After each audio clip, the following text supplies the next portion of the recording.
तो आज इस वीडियो लेक्चर में जो हम डिस्कस करेंगे वो चार्ज की कुछ एडिशनल प्रॉपर्टी के बारे में पढ़ेंगे, एडिशनल प्रॉपर्टी ऑफ चार्ज, और हम कंपैरिजन करेंगे चार्ज और मास।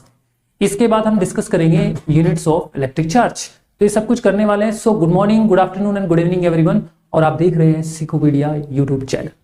तो चलिए स्टार्ट करते हैं कि additional property of electric charge क्या है। यानी इलेक्ट्रिक चार्ज को हम एडिशनल मतलब इसको हम यहाँ पे additional property of electric charge क्यों कहते हैं, मतलब इलेक्ट्रिक चार्ज की एडिशनल प्रॉपर्टी हम पढ़ना चाहते हैं।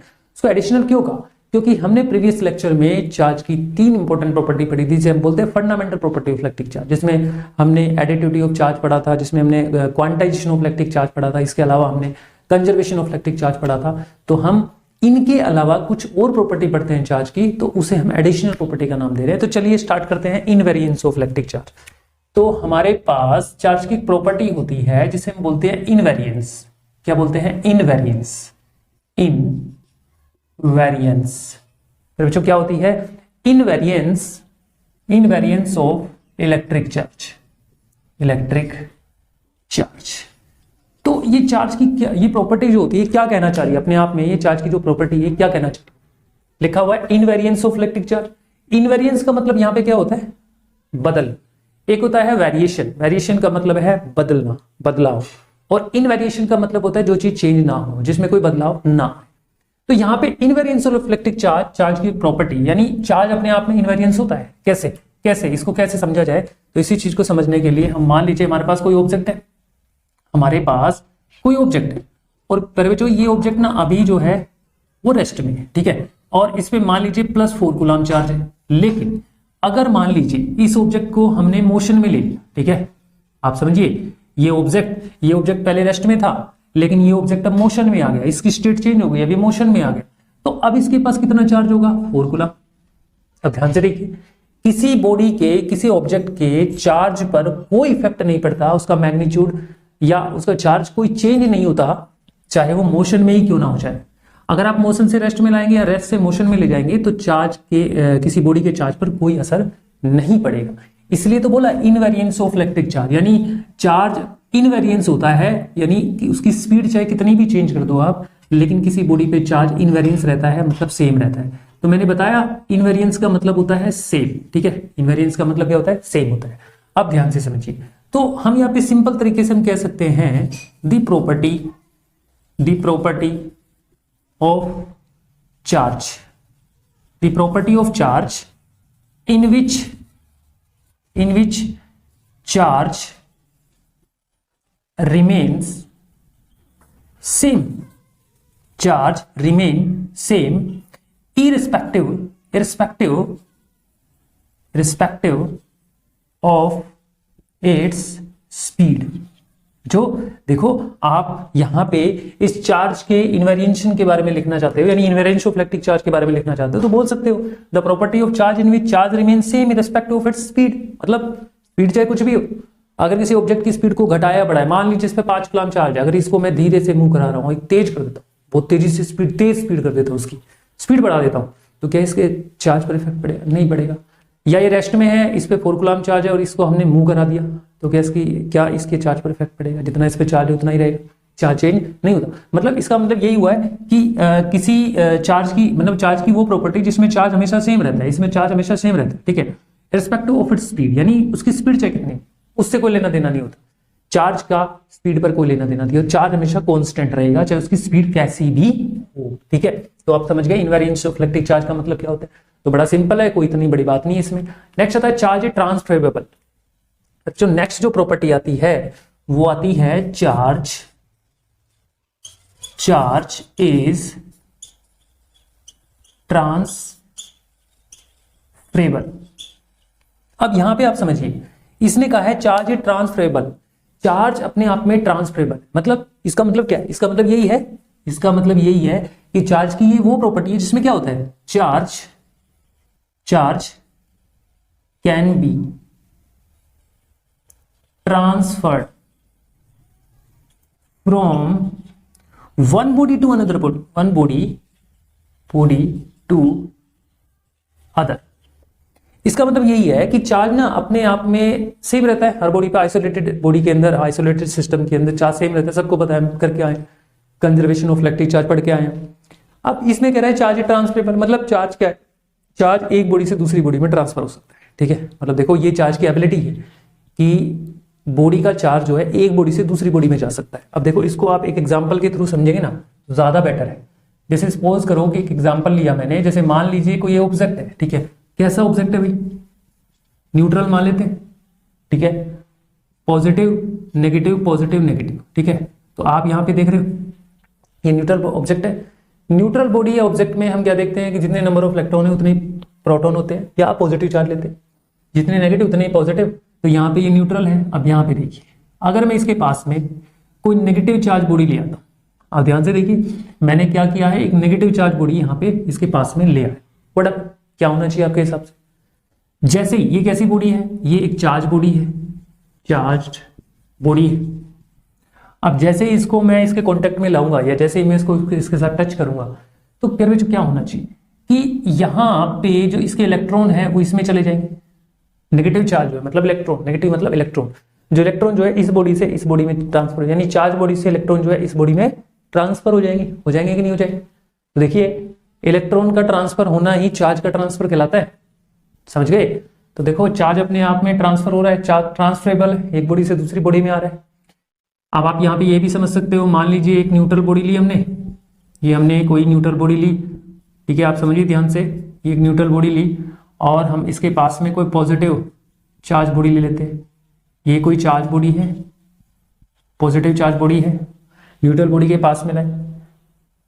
किसी भी चार्जिंग के थ्रू इसको हम क्या करते हैं, एक दूसरे के टच भी ला सकते हैं, नजदीक भी ला सकते हैं, जो मर्जी आपकी, ठीक है। इस बॉडी को जैसे न्यूट्रल बॉडी को इसके पास में लाएंगे, बट हैपन क्या होना चाहिए, इसके इलेक्ट्रॉन निकल के इसमें जाएंगे, न्यूट्रल बॉडी के इलेक्ट्रॉन उसमें जाएंगे। तो बॉडी के इलेक्ट्रॉन जो है एक बॉडी से दूसरी बॉडी में जा रहे हैं, वहां देखो एक बॉडी से दूसरी बॉडी में जा रहे हैं इलेक्ट्रॉन्स, तो चार्ज हुआ ना ट्रांसफर। अब आप ये दिमाग लगा रहे होंगे कि ऊपर वाली में तो चार्ज बॉडी से न्यूट्रल बॉडी में इलेक्ट्रॉन ट्रांसफर हो रहे हैं, नीचे वाली में क्या हो रहा है, न्यूट्रल बॉडी से चार्ज बॉडी में ट्रांसफर। ये मैंने पीछे समझाया है, आप प्रीवियस लेक्चर में जाके देख सकते हैं, फिर भी मैं थोड़ा सा आपको डिस्कस कर देता हूँ। देखिए इलेक्ट्रॉन का ट्रांसफर होता है हाई कंसंट्रेशन से लो कंसंट्रेशन, जहां जिस बॉडी में इलेक्ट्रॉन ज्यादा और जिसमें कम, तो ज्यादा से कम इलेक्ट्रॉन जाते हैं। तो यहाँ पे देखिए इलेक्ट्रॉन की कंसंट्रेशन हाई है, ज्यादा इलेक्ट्रॉन है, यहाँ कम है, तो इलेक्ट्रॉन यहाँ ट्रांसफर हो गए। यहाँ देखें तो यहाँ पे इलेक्ट्रॉन ज्यादा है, यहाँ पे कम है, तो इलेक्ट्रॉन ज्यादा से कम में ट्रांसफर हो गए। तो फिलहाल मैं आपको समझा रहा हूँ कि चार्ज ट्रांसफरेबल होता है, बिल्कुल होता है, चार्ज एक बॉडी से दूसरी बॉडी में ट्रांसफर हो सकता है। क्लियर है, सिंपल है। अब देखिए नेक्स्ट चार्ज इज, नेक्स्ट जो प्रॉपर्टी है, charge is always associated with mass. तो यहां पे आपके पास नेक्स्ट प्रॉपर्टी आती है, charge is always associated with mass. देखो आपके पास next property, charge is always associated with mass, मतलब चार्ज जो है ना वो हमेशा मास के साथ एसोसिएटेड रहता है, मतलब चार्ज का संबंध मास के साथ हमेशा रहता है। मतलब जहां मास नहीं वह चार्ज नहीं। आप समझिए बात कितनी बड़ी बात बनी। मतलब चार्ज की बहुत बड़ी प्रॉपर्टी आ गई यहाँ पे कि चार्ज की ये प्रॉपर्टी कहती है कि चार्ज मास के बिना नहीं रह सकता। Charge can not be without mass, यानी charge can not exist without mass. तो हम कह सकते हैं यहाँ पे सिंपल सी बात कह सकते हैं, यहाँ पे कह सकते हैं charge can not exist without mass, but mass can be existed with charge. किसी का charge can not exist without mass, but mass can B existed with charge, ठीक है, without charge.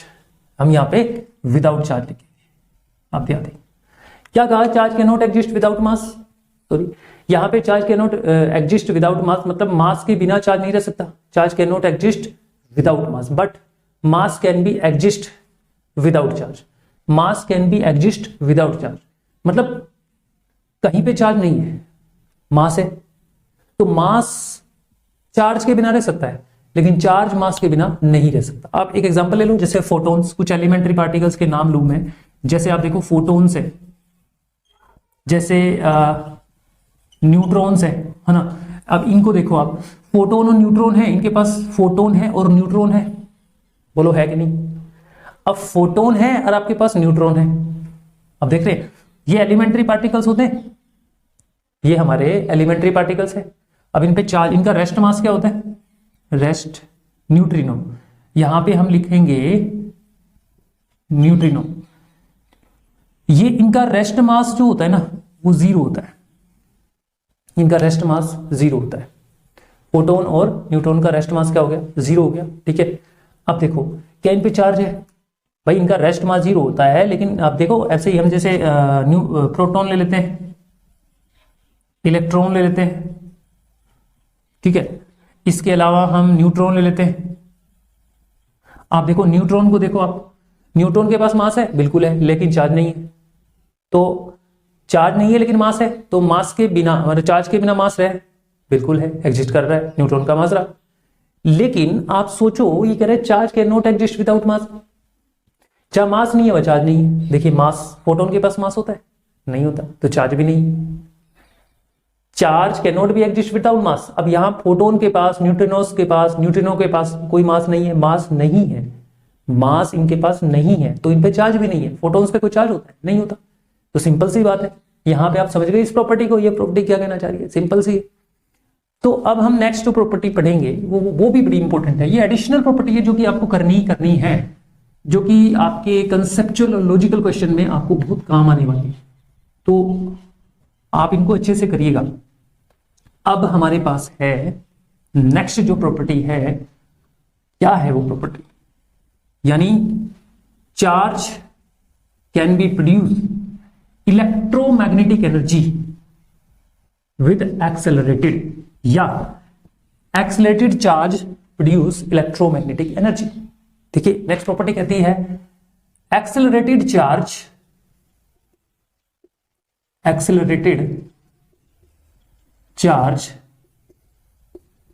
Produced electromagnetic energy. देखिए ये property क्या कहती है? Accelerated charge produce electromagnetic energy.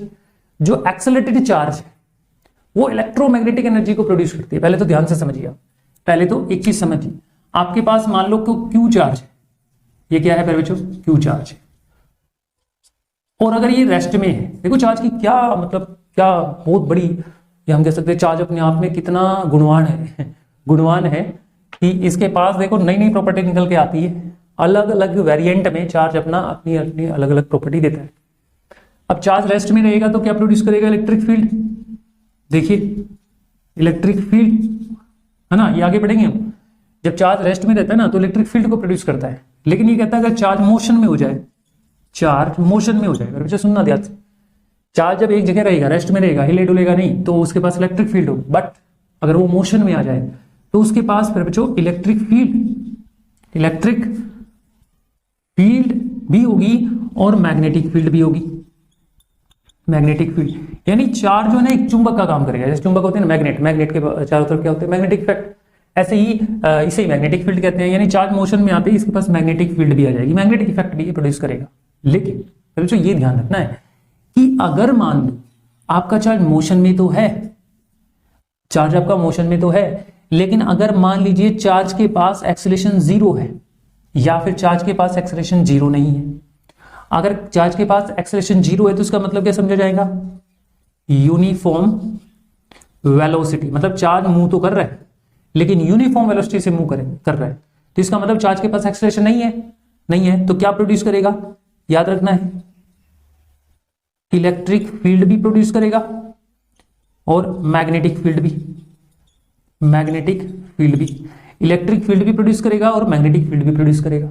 लेकिन अगर चार्ज एक्सेलरेटेड है, मतलब चार्ज का जो एक्सेलरेशन है वो 0 नहीं है, तो हम कह सकते हैं चार्ज कैसा है? एक्सेलरेटेड है। ठीक है, एक्सेलरेटेड मतलब नॉन यूनिफॉर्म मोशन। अगर चार्ज नॉन यूनिफॉर्म मोशन में, तो ध्यान रखना है इलेक्ट्रिक फील्ड भी प्रोड्यूस करेगा, मैग्नेटिक फील्ड भी प्रोड्यूस करेगा, और साथ में आपका इलेक्ट्रोमैग्नेटिक एनर्जी भी प्रोड्यूस करेगा। ये सब चीज हम पढ़ने वाले, इलेक्ट्रिक फील्ड क्या होती है, मैग्नेटिक फील्ड क्या होती है, इलेक्ट्रोमैग्नेटिक एनर्जी क्या होती है, सब पढ़ने वाले। फिलहाल आपको ये समझना है कि देखो चार्ज जब एक्सेलरेट होता है तो इलेक्ट्रोमैग्नेटिक एनर्जी प्रोड्यूस करता है ना, इलेक्ट्रोमैग्नेटिक वेव्स भी पढ़ेंगे, उनकी एनर्जी भी पढ़ेंगे, तो वो हमारा 5th यूनिट में आएगा। फिलहाल अभी हम ये समझते हैं कि चार्ज का देखो क्या अपने आप में उसकी स्टेट चेंज करने पर चार्ज की नई नई प्रॉपर्टी निकल के आती है कि चार्ज रेस्ट में होता है तो इलेक्ट्रिक फील्ड प्रोड्यूस करता है, मोशन में होता है। अब मोशन में अगर वो यूनिफॉर्म मोशन में है, वेलोसिटी में है, तो एक्सेलरेशन जीरो, मतलब एक्सेलरेशन नहीं है तो वो electric field magnetic field produce करेगा। लेकिन चार्ज अगर एक्सेलरेटेड है, नॉन यूनिफॉर्म मोशन में है, एक्सेलरेशन जीरो नहीं है, तो इलेक्ट्रिक फील्ड, मैग्नेटिक फील्ड और इलेक्ट्रोमैग्नेटिक एनर्जी भी प्रोड्यूस करेगा। देखो ये चार्ज की कुछ इंपॉर्टेंट प्रॉपर्टी है, ठीक है। तो चार्ज की क्या है, कुछ इंपॉर्टेंट प्रॉपर्टी हुई। अब आगे हम जो पढ़ने वाले हैं next, comparison between the charge and मास।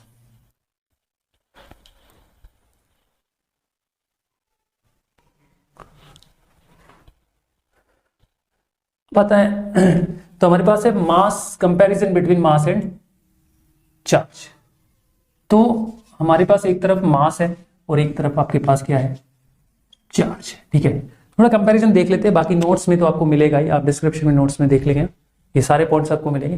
पहली बात तो ये देखो, जो अगर मैं फर्स्ट प्रॉपर्टी की बात करें, सॉरी मास के बारे में डिस्कस करें, तो मास को अगर हम देखें, मास जो है ऑलवेज पॉजिटिव लिया जाता है, ऑलवेज पॉजिटिव, ठीक है। ये बात तो सही है कि किसी भी बॉडी का मास तो पॉजिटिव लिया जाता है, कभी नेगेटिव या जीरो तो होता ही नहीं। अगर किसी बॉडी के अंदर मैटर भरा हुआ है तो उस बॉडी का मास कभी भी जीरो नहीं होगा, राइट, और नेगेटिव भी नहीं होगा, तो पॉजिटिव होता है मास। लेकिन चार्ज कैसा हो सकता है, मे बी जीरो बिल्कुल हो सकता है, नेगेटिव हो सकता है, इसके अलावा पॉजिटिव तो हो ही सकता है। तो चार्ज और मास में देखो क्या डिफरेंस है, ये कंपैरिजन हो, ये हमेशा पॉजिटिव होता है, ये जीरो भी हो सकती है, नेगेटिव भी हो सकता है और पॉजिटिव भी हो सकता है चार्ज, राइट। अब सेकंड प्रॉपर्टी की बात करते हैं। देखिए दो मासिव बॉडी है, एक बॉडी ये है मान लीजिए m1 और एक बॉडी ये है m2। इनके बीच में एक फोर्स काम करता है जिसे हम बोलते हैं ग्रेविटेशनल फोर्स। इसको हम बोलते हैं ग्रेविटेशनल फोर्स। पढ़ते हैं कि नहीं, पढ़ा भी हमने। दो मासिव बॉडी के बीच ग्रेविटेशनल फोर्स, और दोनों दो मासिव बॉडी के बीच, यानी इस यूनिवर्स में दो मासिव बॉडी हमेशा एक दूसरे को क्या करती है, अट्रैक्ट करती है। तो कहते हैं ना gravitational force is attractive force in nature. मतलब मास की बात कर रहे हैं तो सेकंड मास का पॉइंट आता है कि mass, two massive bodies always attractive in nature, ठीक है, that is called a gravitational force. The force of attraction between the two massive body is called a gravitational force. मतलब दो मासिव बॉडी जो है ना, उनके बीच ग्रेविटेशनल फोर्स लगता है, और ग्रेविटेशनल फोर्स दो मासिव बॉडी के बीच में अट्रैक्टिव होता है। मतलब हम ये कह सकते हैं दो मास एक दूसरे को हमेशा अट्रैक्ट करते हैं ग्रेविटेशनल फोर्स के साथ। लेकिन आप सोचिए अगर यहां पे मान लीजिए कोई Q1 चार्ज है और यहां पे कोई Q2 चार्ज है, समझ गए। अब इनमें फोर्स जो है अट्रैक्टिव भी हो सकता है और रिपल्सिव भी हो सकता है, समझे क्यों। पहली बात तो कि दो चार्जेस के बीच कौन सा फोर्स लगता है, कूलॉम फोर्स लगता है, इलेक्ट्रोस्टैटिक्स फोर्स भी कह सकते हैं इसको। तो हम कह सकते हैं द फोर्स ऑफ अट्रैक्शन और repulsion between the two charges is called A Coulomb's force, Coulomb force कर सकते हैं। तो देखो यहाँ दो मासेस के बीच में अट्रैक्शन हो रहा है, यहाँ चार्जेस के बीच में अट्रैक्शन भी हो सकता है और रिपल्सन भी हो सकता है। ये समझ में आया, आप ध्यान से लिखिए। थर्ड आपका देखिए, अब अगर मान लो स्पीड की बात करें, अगर स्पीड इंक्रीज कर दिया जाए तो मास भी इंक्रीज हो जाएगा, है ना। किसी ऑब्जेक्ट का अगर मास जो है, हम ये कह सकते हैं किसी ऑब्जेक्ट की स्पीड बढ़ा दी जाए तो उसका मास बढ़ जाएगा। मतलब सिंपल सी बात है कि मास पर स्पीड का मास पे मतलब एक तरह से असर पड़ता है, यानी किसी बॉडी की स्पीड बढ़ा दी जाए तो उस पे उसके मास पे असर पड़ेगा, ठीक है। लेकिन मैंने अभी थोड़ी देर पहले ही आपको ये प्रॉपर्टी बताई थी कि अगर मान लो स्पीड, किसी चार्ज बॉडी की स्पीड को घटा दिया जाए या बढ़ा दिया जाए तो उसके चार्ज पर कोई इफेक्ट नहीं पड़ेगा, बताया मैंने। इसका मतलब चार्ज पर स्पीड का कोई असर नहीं पड़ता, चार्ज इंडिपेंडेंट होता है स्पीड पर, ठीक है, स्पीड चाहे कितनी भी घटा बढ़ा, ठीक है। अब फोर्थ प्रॉपर्टी देख सकते हैं। फोर्थ प्रॉपर्टी ये कहती है कि जो एक्सेलरेटेड मास है, मान लो मास जो है एक्सेलरेटेड है, कोई बॉडी का मास, यानी कोई बॉडी है एक्सेलरेटेड हो रही है, तो वो कोई इलेक्ट्रोमैग्नेटिक एनर्जी प्रोड्यूस नहीं करेगी, इलेक्ट्रोमैग्नेटिक एनर्जी प्रोड्यूस नहीं करेगी। लेकिन देखिए अगर कोई आपके पास चार्ज एक्सेलरेटेड है तो वो इलेक्ट्रोमैग्नेटिक एनर्जी को प्रोड्यूस करेगी, इलेक्ट्रोमैग्नेटिक एनर्जी को प्रोड्यूस करेगी, इलेक्ट्रोमैग्नेटिक एनर्जी को प्रोड्यूस करेगी। चार्ज एक्सेलरेटेड है, अगर एक्सेलरेटेड है तो की बात कर रहे हैं, समझ गया।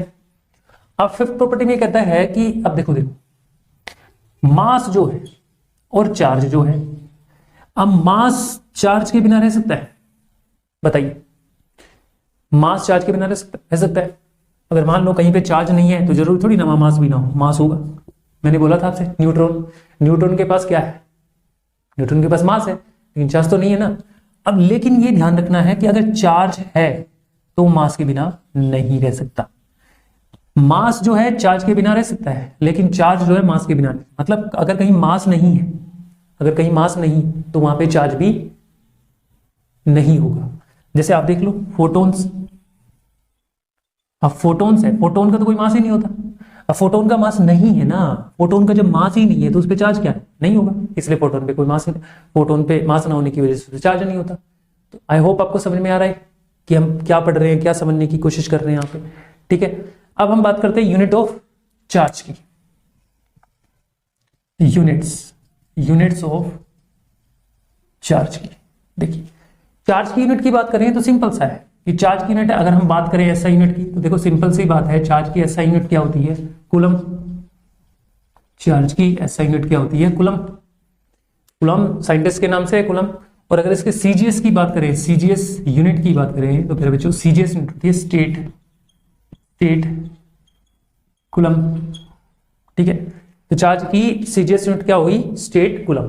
तो देखिए चार्ज की एसआई यूनिट हुई आपके पास कूलम और सीजीएस यूनिट हुई स्टेट कूलम। ये याद रखना, स्टेट कूलम, ई नहीं लगेगा इसमें, स्टेट कूलम। अब कुछ हम चार्ज की अदर यूनिट्स के बारे में बात करते हैं, या हम पहले तो ये बात कर लेते हैं कि एक कूलम के अंदर 3 × 10⁹ स्टेट कूलम होते हैं। ठीक है, ये ध्यान रखनी है आपको चीजें, न्यूमेरिकल में काम आएगा। तो एक कूलम में 3 × 10⁹ स्टेट कूलम होती है, कोई बड़ी बात नहीं है इसको करना। ठीक है, ये चीजें याद करने वाली चीजें हैं, याद कर सकते हो। अब अगर हम अदर यूनिट्स की बात करें ना, कुछ चार्ज की अदर यूनिट्स होती हैं जो कि आपको ध्यान रखनी है। जैसे चार्ज की अदर यूनिट्स की अगर हम बात करें तो चार्ज की अदर यूनिट्स होती है आपके जैसे फ्रैंकलिन, FR नोट करते हैं, फ्रैंकलिन, ये भी साइंटिस्ट के नाम से है। फ्रैंकलिन के बारे में आपको पता ही है कौन थे फ्रैंकलिन, जिसने चार्जेस की नेमिंग की थी। तो अदर यूनिट्स में फ्रैंकलिन आ गया। सेकंड ESU इलेक्ट्रोस्टैटिक्स यूनिट, ये भी यूनिट होती है। एक होती है MSU मैग्नेटोस्टैटिक्स यूनिट, ये चार्ज की अदर यूनिट्स में आती है। ESU MSU चार्ज की क्या है पर बच्चों? अदर यूनिट्स आती है, चार्ज की ये अदर यूनिट आती है, ध्यान रखेंगे आप। अब एक यानी 1 ESU के अंदर 3 × 10⁻10 स्टेट कूलम होते हैं। मतलब ये कोई इंपॉर्टेंट है या नहीं है इसके बारे में बताऊं तो इंपॉर्टेंट तो है, लेकिन ये न्यूमेरिकल में काम आएगी। मान लो कोई किसी में 1 ESU 2 SU या स्टेट कूलम दे दिया तो उसको कूलम ऐसा यूनिट में कूलम में बदलना पड़ेगा, स्टेट कूलम में बदलना पड़ेगा। तो हमें इसलिए याद रखने की जरूरत पड़ेगी कि 1 ESU में कितना होता है? 3 × 10⁻10 स्टेट कूलम होता है। तो आई होप आपको ये समझ में आ रहा होगा। ठीक है, क्लियर है? तो ये चीजें आपको ध्यान रखनी है। बच्चों एक चीज और भी है, आपने पढ़ी होगी कभी, 1 फैराडे के अंदर 96,500 कूलम होते हैं। पढ़ा है ना आपने कहीं पे भी? कूलम होता है। फैराड जिसे फैराड कहते हैं, फैराड भी बोलते हैं इसको, फैराडे। ये कैपेसिटेंस की यूनिट है, ये आगे बढ़ेगी इसलिए मैं अभी नहीं बताना चाह रहा था इसको। फिलहाल आपको याद रखना है कि भाई एक फैराडे के अंदर कितना कूलम होते हैं? 96,500 कूलम होता है। फिलहाल अभी ध्यान रखो, ये कंफ्यूज करने वाली बात है, ये यूनिट नहीं है, ये यूनिट नहीं है चार्ज की, मैं तो वैसे ही बता रहा हूँ, ये आगे काम आएगा आपको। ठीक है, आप फिलहाल इतना याद रखेंगे।